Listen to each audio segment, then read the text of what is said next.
Hi, welcome to this video. I'm hoping that this video will cover a starter's perspective on getting the M5 stack Cardputer ADV. Um, Basically, this video I'm hoping will cover all the things that I found seriously confusing getting into this Cardputer. Now, I think the first thing that I recognized when I got this was literally how small it is. I mean, if I put my fingers in here, my fingers are a little bit chunky, but then this is a pen for a screen, I mean, it is just recognize that this thing is tiny, right? It really is small. I know I'm getting maybe on in years, but my eyesight is pretty good. I had to go out and actually buy a magnifying glass to read the screen. It's that small. And you'll learn this, which is a little bit of a shock to get over, but there are ways around it, and I will do more videos, hopefully, on some projects coming up. So, things I wish I got told or wish I'd found out before I started. I mean, I did an awful lot of research on this little computer, and it's just mind-blowingly amazing. I come from the days of the old Cyan organizer and the Cyan palm tops days, and I've always had little mini computers. I then obviously over the years progressed to Raspberry Pi, kept my eye on these sort of cardputers. And then when they came out with the ADV, I thought, right, I've got to get one of these because they've now gone up a level. So first things first, I think I would highly recommend that you get yourself an SD card. It only needs to be about 16 gigs. And obviously a reader, because if you try and download files via a USB, I found through the actual Cardputer itself is extremely slow for some reason. But yeah, get yourself a card reader and a micro SD card, because it will take a micro SD here, and that's where you'll store all of your firmware.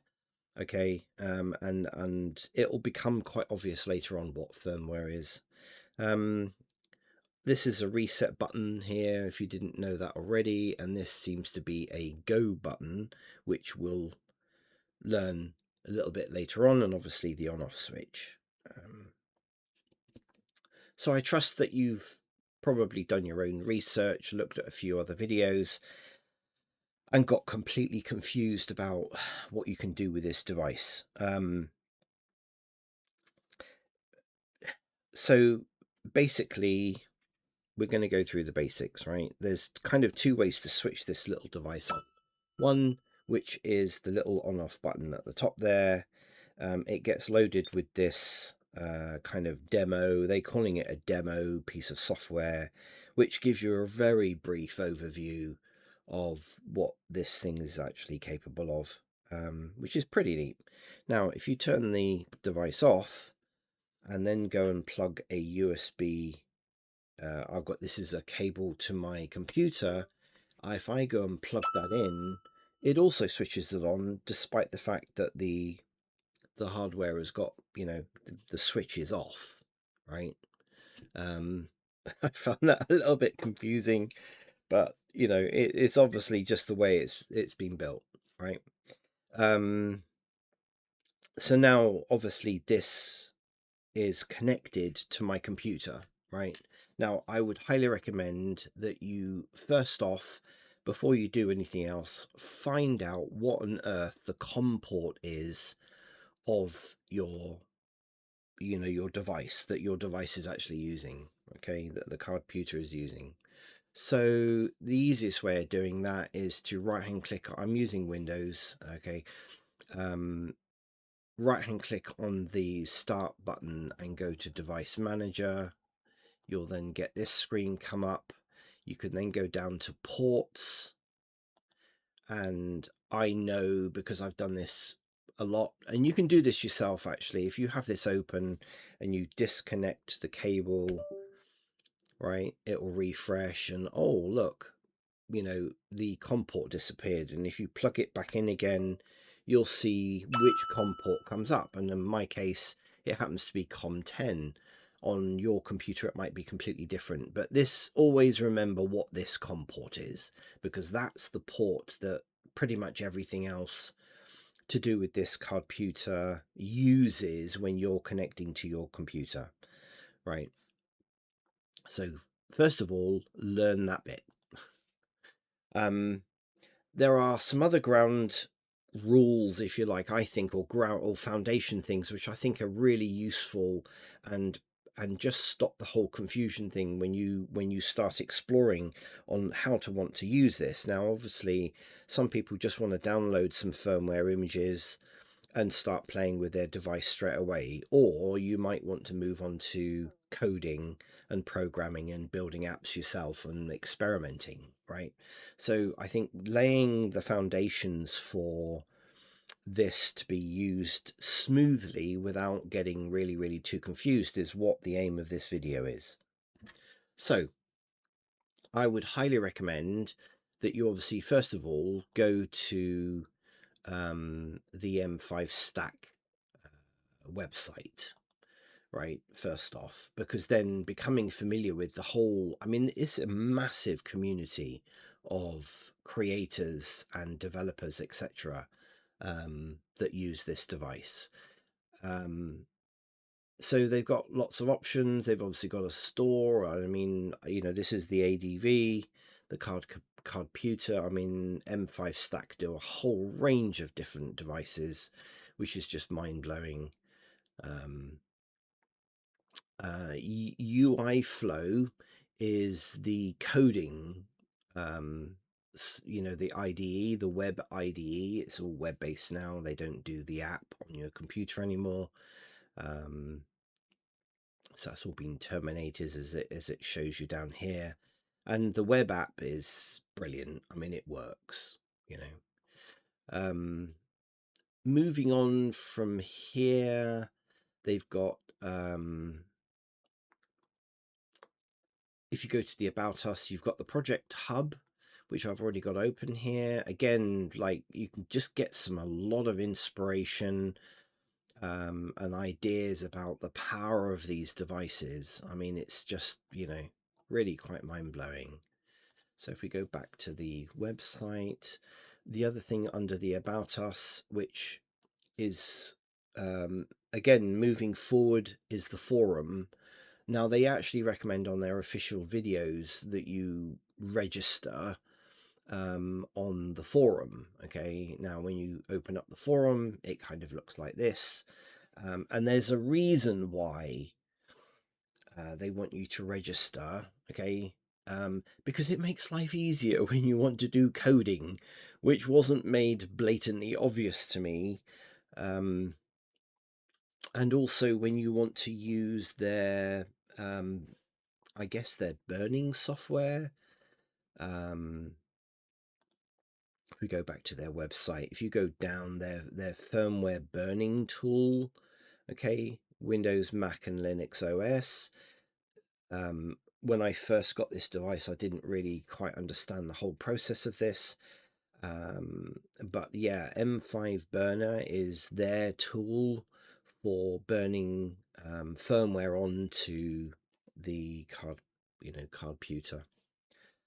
And I'll explain another little frustration that I wish I'd learned about this tool later on.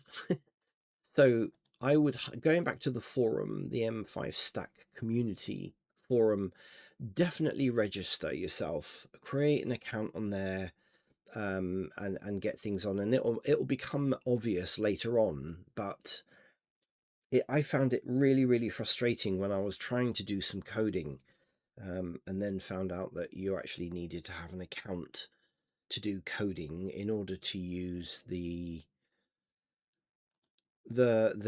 web IDE, the programming tool, the coding tool, UI flow. So create the forum account. It'll make your life actually much better trying to do things. And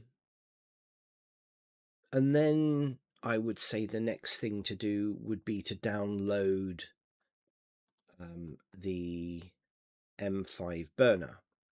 Whatever you do, do not put this onto a cloud drive, an external hard drive, or a server drive, because it will not run. You need to put it onto your local computer drive, like in downloads folder or documents folder or something. It just will not run, and I found that also really frustrating because I thought there was something wrong with my computer. So the burner tool is called M5 burner, which I will now load. And again, it requires you to log into your community account. Again, it ties everything together and just makes things work properly. This is obviously how they've designed their whole system. And this software allows you to burn firmware one at a time. Okay, so I mentioned earlier about using a micro SD card. And the whole reason for burning a having a micro SD card in your Cardputer is so that you can download multiple firmware and load them at will. Okay, and we'll touch on that in a minute. But for now, let's just assume that you've just got this. You haven't got a micro SD card. You would use M5 burner, selecting the Cardputer device down the left hand side here, because they're all slightly different.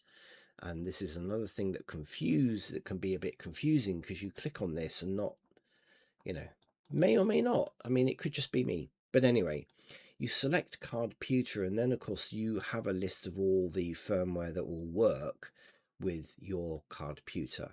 Now, obviously, this is the third release, so there are other Cardputers version 1 and 2, I guess. And some of those firmwares for those previous versions will not work with this one. So you need to look for the words ADV after pretty much everything, right? ADV will appear here because then it's been tweaked, reprogrammed, or whatever it is for this particular model. The UI flow is the app that is used by the web coding tool. Okay, again, I found that really quite confusing because it doesn't exactly tell you. It just says UI flow 2, and whatever. But anyway, this is the original app that comes with your Cardputer, this one here.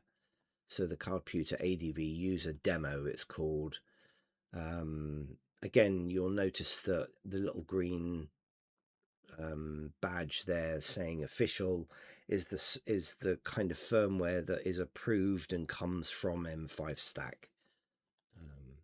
So at any time, I may go through how you can basically just reset your Cardputer back to factory default. So, and that's what it looks like, when it comes up. And another thing I came across that I found confusing was, and I now understand why people use this M5 launcher for the ADV. The reason for that is that is specifically for when you start saving your collection of firmware downloads and putting them onto a micro SD card into a folder, for instance. What the launcher does is it allows you, it's like it replaces the default firmware on the Cardputer, and it replaces it with something that allows you to browse the SD card and load multiple, obviously one at a time, but you can switch between the firmware. You don't have to keep using this M5 burner app all the time, because this only does one at a time. Okay, this software here assumes that you don't have an SD card in, and you can just go through and you might want to, whatever ones of these, you can then just download it from here and then burn it to the Cardputer, and then that's all that's on there, right? There isn't anything else. There's just that one firmware app, right? What this launcher does is it sort of gives you a menu system that you have on your Cardputer that you then have access to, multiple firmware stored in a directory somewhere on here, and launcher allows you to load up whatever it is you want to do, right? So that's a simplistic overview of that.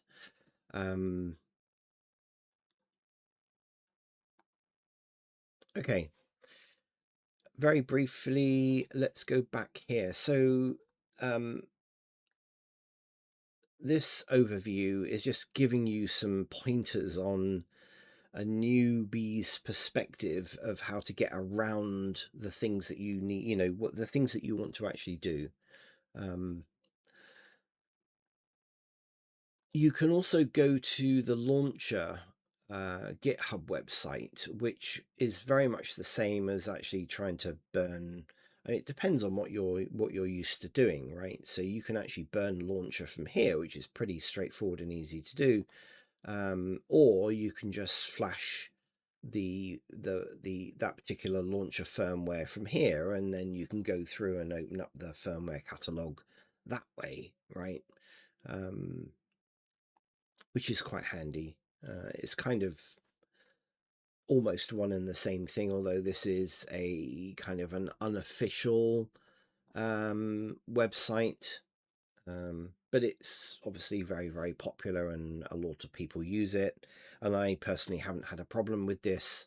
This was actually how I first came across the launcher, because people kept talking about it in videos but didn't actually really explain what it was and where you got it from.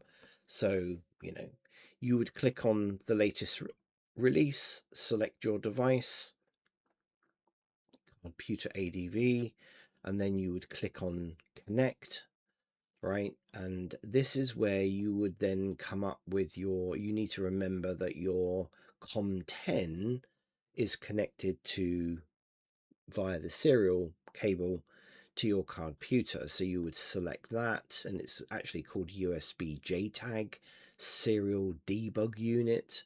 But the important thing is that it's COM10, and you would then connect to it. You're now connected to it, and it comes up with this. Okay, so it's talking directly to the Cardputer now. We now install in the launcher, and it says, do you want to erase the device? I mean, you can erase the device. That's what I generally tend to do. You click on next. It's now confirming that you actually want to install it, and you can actually see here what's going to happen. So we click on install,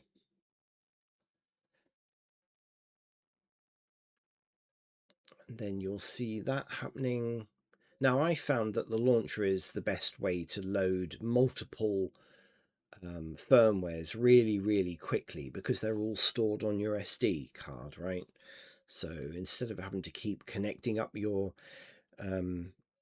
computer and, doing them one by one, you can do multiples. Okay, so then we get installation complete, and now you can see that the kind of, I guess, the main firmware is now launcher, right? And it changes.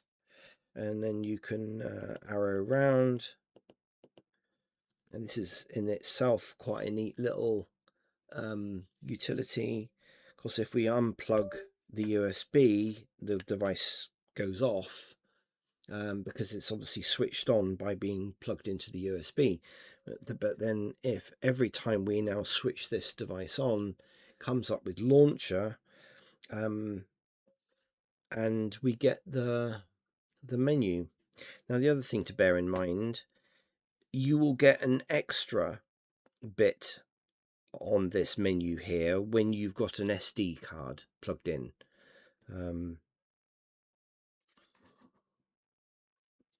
I don't have an SD card plugged in, although I do have an SD card plugged in. Yeah, I do. Right, so this is so small, this device. It's quite handy having one of these. But anyway, so we notice that we've got SD.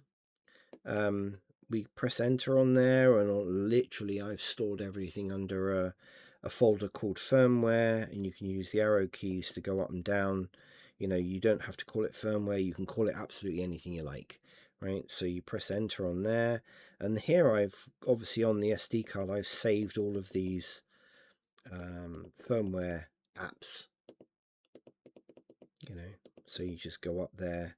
Now what tends to happen is if you load one of these,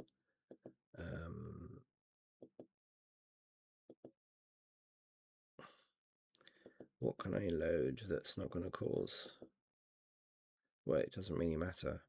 So if I just load Bruce, okay, you then get an option to install. You've got create new folder, rename it, copy it, or delete it. So I'm going to install it. So it's just a simple matter of arrowing up and down, and you press enter, and now I'm installing that firmware. This is why it's actually much easier. If I just close this down a minute, it's much easier than using this M5 burner. But this app has got its uses, okay? So it's actually quite useful. Okay, so now it's loaded this app, right? And you've got a whole load of tools and such like, and you can play around with all of these things.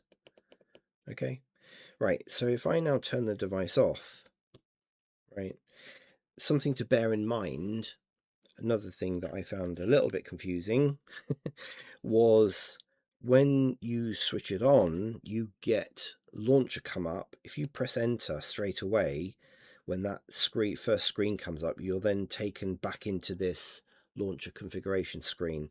And we've now got an app icon that's here, and of course that's the app of the firmware that we just installed. Okay, so that's quite handy. If we go into the configuration of, and this sort of configures some of the things. Now I tend to find actually that the brightness on this device is very, very high. It's up to 100%. I tend to actually lower it down a bit because I find it actually, believe it or not, hurts my eyes. So I tend to turn that down. That seems to get reset every time you burn another firmware or you switch the device off and on again, which is a little bit annoying, but it works. And if we arrow over to app, it will then load the last app that we have got or that we installed. Right, if we turn this off again, and if we turn it back on again, but don't touch this device, launcher appears, but then it will continue on and then load up the firmware, the last firmware that we've got installed. There we go. What else can I share? I think as a starter sort of intro, I think that basically covers most of the annoying things that I wish I'd found out, and I kind of spent many hours fiddling around to try and get it, this working. Something else worth bearing in mind. there are, if you don't know already, there are different types of USB cables, right? There are USB cables. Now, I've got this one here is a very, very good USB-C cable. There are some USB cables, and this can be also confusing. I see this on the forums. There are USB cables that are only charge cables, right? And so what you'll find is that you can't do anything with your Cardputer when you plug it into a computer, because literally all it's doing is just charging this device. It's not actually a data transfer cable. Okay, and there are other cables as well that support, HD and 4K video, right? So there's definitely different cables out there. Now, I would highly recommend that you get yourself half decent kind of cables. This particular brand here, I've just bought some more of these because they're actually really, really good. And this is one that I carry around with me, so I know that this is not only a charge cable but a very fast data transfer cable, and it's the same with the white one as well. But that will catch you out if you get really frustrated and can't find that, you plug your Cardputer in and you're not getting that COM port coming up, for instance, and you can't transfer any firmware onto your device. Just buy yourself a decent cable. Don't get a cheap cable that only costs 50p. It won't work because it's only been designed to actually charge things. So yeah, highly recommend that. I think that's about it, really. You can just reset the device, go into and press enter when the launcher comes up, and you're into the menu system there of the launcher, which is pretty good. I'm going to wrap it up there, and I'll move on to slightly more complicated things like the programming side in another video. So thank you very much for watching so far.